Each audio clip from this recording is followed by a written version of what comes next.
What's up, Zach Pack? Holla at your boy. Que más gente, todo bien? What you see right here are probably two of the most interesting documents that I have. Well, okay, this is the most interesting document that I have. As you can tell, I am a United States citizen, but I also am a Colombian citizen. This is my passport. I'm still waiting on my ID card. They took forever to get it to me, but in case you don't believe me, I'm gonna try and cover that up and still let you, yeah, look at that. That's my passport. It says passport. And I'm pretty proud of that. That's probably the coolest thing that I've done because you can't pay for that. And I'm 30 now, right? So I've put in a good 8 years of life living on my own, independent. And a lot of people that are my age probably have more financial freedom or resources, and that is a bummer. At this age, I'm like, dang man, I could have been rich by now. But to my favor, nobody can buy citizenship. You can't just buy citizenship. You can go through a process, but essentially it's not the same. It's not as cool. And so I wanted to talk about that. That is, oh yeah, let's mention, I got my gold plaque. That's pretty cool, but not as cool as becoming a Colombian. So just to give you some context of what I did and how I became a Colombian, I don't think that this is something that many people can do. So if you're hoping that this is like a solution for you, I don't think it will be. So my beat on that. And it's also, my experience has been facilitated a lot by just opportunity and privilege that I was born into. So that is something that's worth noting. It's not that incredible, but it is something that I accomplished that I did completely on my own, and I'm still proud of it, even though I got a running head start to accomplish everything that I did. So essentially, I started traveling when I was 22. I graduated from the University of South Carolina as a psychology major with a minor in neuroscience and English, and I was really impacted by neuroscience. I was like, yo, if I can turn myself into one of those lab rats, I think I'm gonna do that. And one of the most fascinating things that I heard was, if you put a lab rat into an enriched environment, that is to say, he's got a 3-story rat cage and he's got the little spinny wheel and I don't know, a bunch of rat buddies. Or if you put a rat in a cage by itself, after the course of a lifetime, those rats, if they were given a brain scan, it would show definitively that the rat that was in the enriched environment would have a lot more connections, neural connections. And so, I don't think that's too complicated to understand. It makes sense, if you sit there and look at the wall every day, your brain's gonna, nothing big's gonna happen there. So I wanted to cause actual brain structure changing. I wanted to change my brain structure, not just learn about one thing, but I read about if you learn a language or if you go to a new place, taxi drivers in London had an enlarged hippocampus, which is due to the fact that they learned all the streets, and then once they retired and they were no longer driving around the streets, their hippocampus shrunk. So it's I wanted to get my brain to go on overdrive and to create new connections that you wouldn't be able to just form if you were just studying mathematics or something that is a specialized topic. I think there's certain things that you can do, anything that is motor related, speaking a new language, dancing, or sport, that causes actual structural rewiring. So I was really into that subject, and I wanted to do that to myself, and as much as I could. I didn't really think about long-term effects or if it would be a good idea or even possible. I just was hey, that sounds cool. I want to do that. Let's see what happens. Let's see what'll happen after 10 years or whatever. And so I set off to Peru.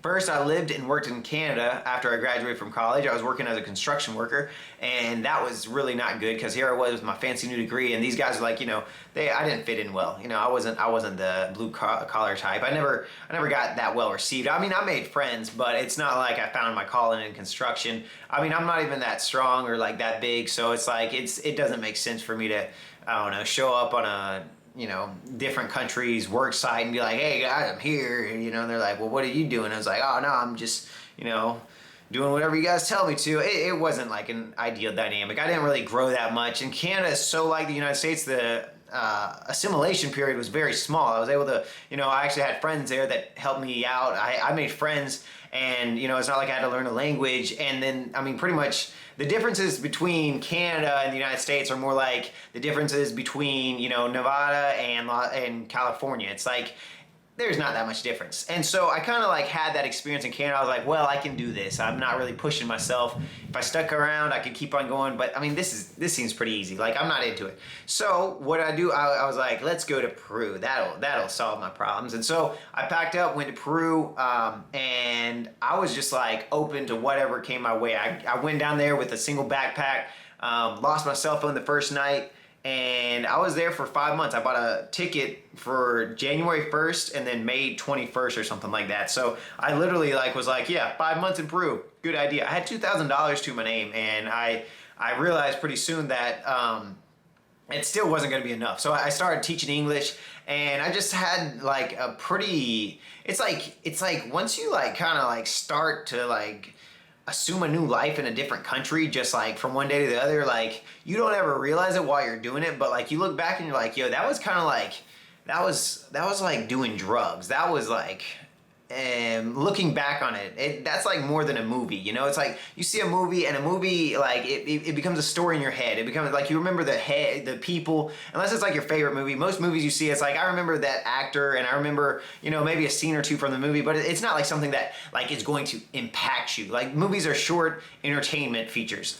Now if you go on a trip for 2 weeks, or you go to a new country for 6 months, or I don't know, yeah, that kind of stuff. You even in things that everyone has done, changing your environment, changing your living space. If you change your living space from one to another, that becomes ingrained in your head. And so I was under that impression. I was like, yeah, let's see how I can make this thing up here go crazy. Let's see how crazy I can get. Efforted, controlled crazy. I've never been big into drugs. I don't really like drugs. I haven't done drugs, and I definitely didn't do them in South America.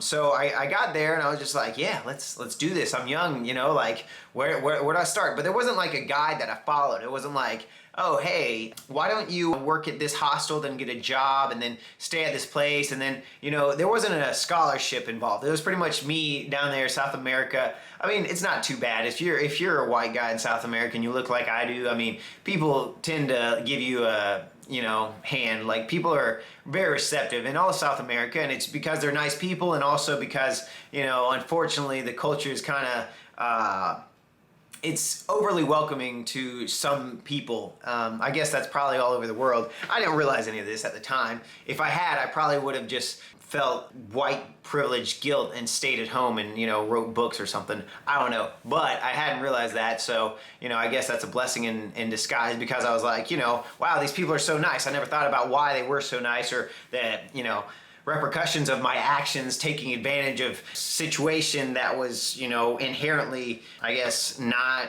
fair for others and overly beneficial to me, or favored me too much. Anyway, I'm off track. Yeah, so I went to Peru, and I opened up myself to the world that was in Peru, and I got a girlfriend by the end. Thank God. She spoke English. She helped me out. And she was like, I'm gonna do an exchange in Colombia. So that's what brought me to Colombia. Sorry, we took 8 minutes for me to get to Colombia. And essentially what I did in Peru seemed like a really cool idea to do in Colombia. And so I went with her, and she had her friends already made. She was an exchange student, so I kind of bumped in next to her and integrated into her friend group. And I just, she left, and I went with her to Peru, but I went back to Colombia because I had gotten a job, and I was excited about it. I was like, yeah, I'm going to teach in Colombia now. I taught in Peru. I ended up teaching English with a school and then private classes, and then I got the same job in Colombia, and I was just like, yeah, I can make it work. I mean, I literally got $600 a month, if that, when I first got to Colombia, but my rent was $100. So I was just like, yeah, I can do this. And so I didn't live poorly. I had everything I needed. I had internet access. I had, this is an important point to make. If you have a concept of Colombia being very uncomfortable, or just a developing country, technically yes, but it's kind of like people like me. And when I say people like me, I say people that have money. They kind of are directed. There's an easy path to follow. There's a very trafficked course that it's easy to figure out where to go and where to not go. So, I mean, unless you just hop off the plane in Bogota and you just like tell the taxi driver, yo, take me to the hood, you're probably gonna have a pretty pleasant experience. And that's compounded by the fact that I wasn't even in a big city. I was in Tunja, which is a small city 2 hours north of Bogota. So not only did I have friends in kind of like a bubble, I also wasn't even in like a place where you could possibly be exposed to danger. And I was in like the safest. I think Tunja is the safest city in Colombia. It's because it's cold and people in the cold, they don't get violent. I don't know. I don't know what's, I don't have a clue about that. I miss it right now. I'm thinking about it, and man, I miss it. I miss Tunja. It was crazy. It was a fascinating experience. I returned to Tunja. I was on my own.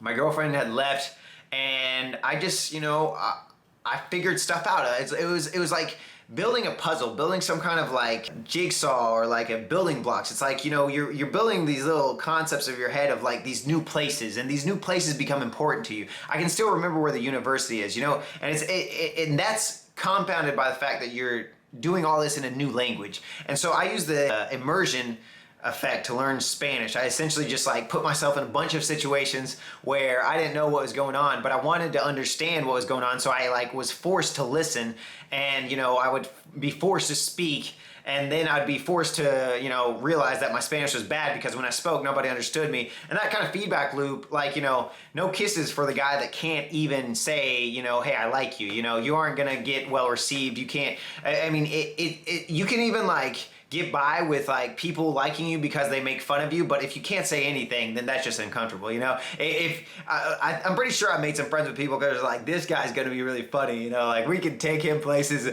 and we're gonna be able to say all kinds of jokes about him and he's just gonna laugh because he wants people to think that he understands the language. So that was essentially my basis. I spent, at the end of 3 years, I had been just traveling in Colombia. I got a job with the Secretary of Education. They sent me to little towns, and by this time I could speak Spanish pretty decently. I mean, I'm still not like a native speaker, but I would say that I'm fluent. But they sent me to little towns, and I would just show up and be like, kids, you need to learn English. I didn't even have to teach English. I was like, kids, learn English because it'll connect you to the whole world. And like, I'm all for telling, like, I don't really like to speak English when I'm in South America because it's like, why would I learn Spanish if I didn't want to speak English while I'm in South America? So I'm proud of my Spanish. I enjoy my Spanish. And so this job was perfect for me because I could like sit there and speak in Spanish and interact in Spanish and be like, kids, you gotta learn English. I didn't actually have to teach English. I think it was ironic, the lack of, English that was left in my wake. I don't think many or anybody learned anything about English from me. But it was kind of it was a great experience. I got to meet all kinds of cool people. I got to hang out with, make some friends, and in a small town like that, I was getting like, I think maybe $1,000 a month, but that was enough for me to say, yeah, I'm balling. And so I had that experience. I had a girlfriend at the time, and she was just like, she at some point had gone and lived in the States, and she spoke English perfectly.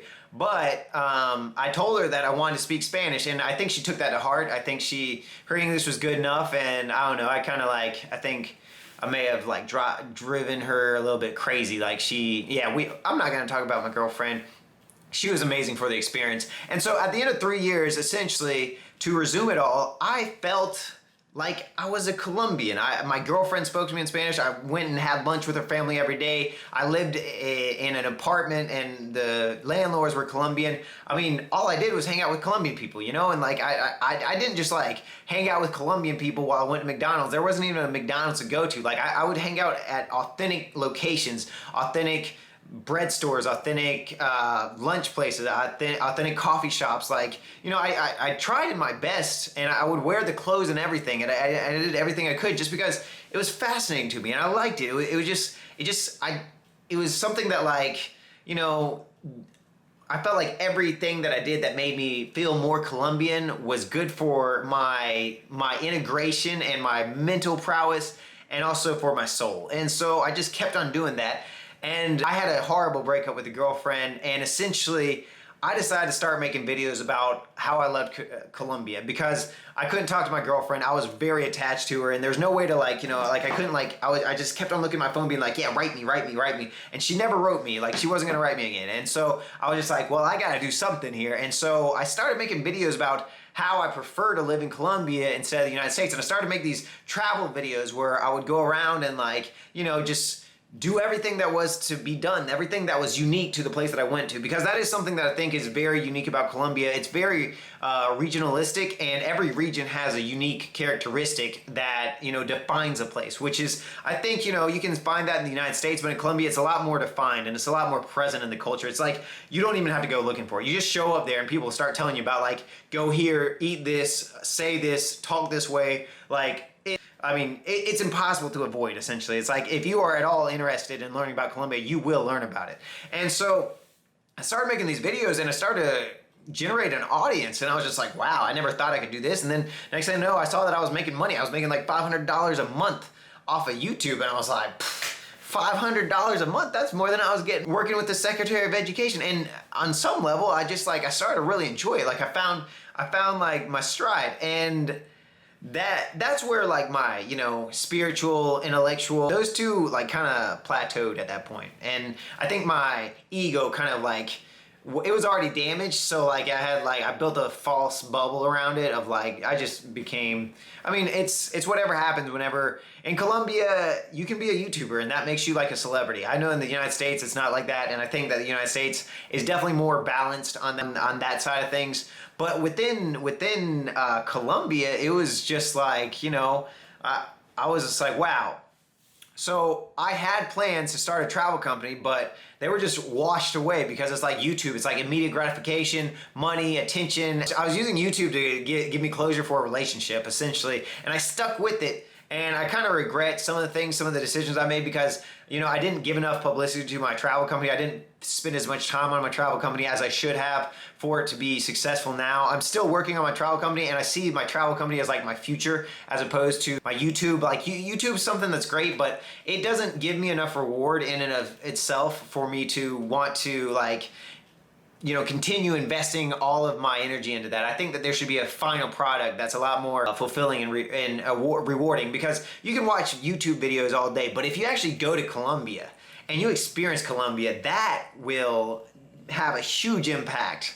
You know, even if it is the 2-week trip that I was talking about, like just being exposed to that kind of stuff, that will impact you a lot more than any like movie, any film, any Instagram post, any YouTube video, like actually go in there. And so I don't want people to watch my YouTube videos. I want people to live what I have lived. And that would be especially impactful for somebody that was around my age, 18 to 25. If you're in like a formative period of your life and you want to experience something that could potentially change your life, that's when I think and I get passionate. I'm like, wow, what if I could like offer these people like this slice of life that was so authentic and so different from what you know, and it was inspiring, and it inspired them to, you know, like, you know, you don't have to dedicate your life to living in Colombia, but just like to look at things differently or understand concepts that you wouldn't be able to understand if you weren't like hand-on, like being exposed to them. And so, yeah, that's a plug for my travel company, Adventure Better. If you do want to travel with me to Colombia, I'd be happy to take you. The purpose of this video is to explain how I became a Colombian citizen. And so this is probably going to be somewhat controversial because I understand that I've been treated unfairly. And by unfairly, I mean too well, excessively nice. And that is just the culture in Colombia. So essentially, I made a video on my YouTube channel and I was like, I can't keep on going to Colombia. It had been 6 years since I first went, or 7 years, and I was just exhausted from like spending 3 months in Colombia, my visa expiring, having to leave, and just like, you know, I have an apartment in Colombia, but I couldn't even spend time there because it's just like after 3 months, it's like, okay, well, let's leave. It wasn't financially or psychologically, like, it wasn't helpful. I wasn't growing. I didn't feel like I was growing. I felt like I was stuck and I just needed to spend some time somewhere, and Colombia was no longer an option. And so I made a video talking about that. I was like, look, I'm sorry, Colombia. I can't keep on, you know, going back and forth. I love it there, but it just like, it's stressful for me. Just not having a base, not having anything. And so that was actually seen by some higher ups in the Colombian government. And they contacted me, and I did have a visa. I had 2 different visas while in Colombia. I had a visa for a duration of 2 years while I was in Colombia, but in the second that your visa expires in Colombia, you have to reinitiate the process. So all that time that's accumulated is lost. And so I was on 2 years, and then I missed a day, and I would have to restart the process, start 5 years over. And so I was just like, that's too, I mean, like, how am I ever going to become a resident? That was to become a resident. You have to have a visa for 5 years to become a resident. And so it was just like, at that point, I was just like, I can't keep on doing this. At least I can live in the United States. And I made that video, and some higher ups saw it, and they took into account what had happened. They took into account, like, you know, the taxes that I had paid when I worked in publicity, and all the financial investments that I had made to Colombia, and just the cultural highlights that I had brought forth as a topic on YouTube. They essentially said, we can help you. And so with some higher ups signing some papers, I was able to clear the requirements that would naturally be brought to me. And I do want to recognize that that's not necessarily fair, but I do also want to recognize that there's no part of me that is fake about my Colombian interest. I just like Colombia. That's been my YouTube essence and my YouTube personality and my real life identity. It's not something that like I ever imagined that would happen, or it's not like I have a big scheme. It was kind of like they said, hey, we think that you're worthy, you know, we can help you do this. And I said, well, yeah, I want that. And yeah, it's probably unfair that I was given citizenship, but I have contributed significantly in Colombia economy. Like all my paychecks, the only thing I have to my name that's like bigger than my cell phone is the house that I have in Colombia. So I mean, yeah, I'm just anticipating all the things that, you know, people can say that would make me sound bad or whatever. But essentially, when I got that message saying, Zach, we can help you out, I just started crying, because I was like, this is so important to me, you know, like this is huge, and this is just like, it means so much to be able to say that I'm a Colombian, because I felt like one for quite some time. And Colombia has a culture where it's very welcoming, and it says, you know, do you want to become a Colombian? Well, you know, why don't you? Here you are, welcome here. You're welcome here, you know. And obviously, you know, if you go to Colombia and you want to do cocaine, first off, that's dumb, because cocaine is not present in everyday life in Colombia, and it's not even the good stuff. The good stuff is shipped and exported, so don't go to Colombia trying to do cocaine. And I've never been that kind of guy. I've never been like, you know, I've never gone to Colombia because I'm trying to, you know, get cocaine or strippers or anything like that. Yeah, I mean, I probably had one too many Colombian girlfriends. Yeah, but you know, that's never been what fueled me. It's always been like, you know, a lot more deep than just like superficial, flashy stuff. And so I was given Colombian citizenship. They helped me with the ceremony. They helped me with all of the process from start to finish.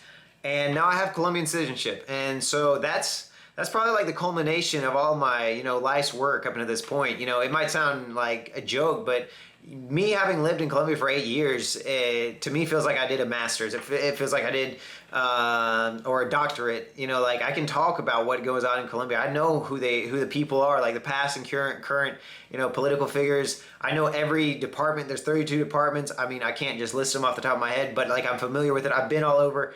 And I've really worked towards making Colombia better. So, I mean, it's one of the best things. And this citizenship allows me to start a company in Colombia, which is what I was missing, like having formal documentation of having a company in Colombia. And with this company in Colombia, I plan on just bringing people from the United States that are like me, that want excitement, that don't want to, you know, don't want to get lost, you know, don't want to spend their 20s, you know, hungover and, you know, on drugs, that want to see the world and like have a rich, life enriching experience. And I have that. I can offer that product, and I'm pretty excited, because not only can I help pay back, or I guess, you know, return the favor that Colombia has done to me, but I can also change people's ideas about Colombia. I can enrich people's lives, because what we need in my head is less consumption. You know, in the United States, it's the identity of everyone is based on consumption. If you go and spend 2 weeks in Colombia, you'll look at everything different. And I think that it can make you into a more spiritually complete, less consumptive, less consumer-based person. I think just spending time in Colombia just helps you realize, especially doing the activities that I have figured out. So I think that is a starting point for, you know, getting a grip on the world and what you want to do and what's important. I think it helps to see a place that's just very different. And I have a product that I'm very proud of. I'm very happy to offer it. Just, hey, I'm not selling you anything except for an experience. And experiences, if they are planned correctly, they are enriching and they pay you back. And so that's exciting to me. I'm so happy to be a Colombian citizen, and I'm ready to start showing people like me, young people, their 20s, graduate from college, graduate from high school, don't know what it is that they want, want to see something else, want to see something different. I'm excited to show people that are curious and, ready to take life by the horns, a different perspective that I think will only improve their future self. So yeah, that's how I became a Colombian citizen, and that was 30 minutes. So I hope it was interesting, and if it wasn't, then I'm sorry. Don't forget to subscribe, give me a like. Much love. See you later.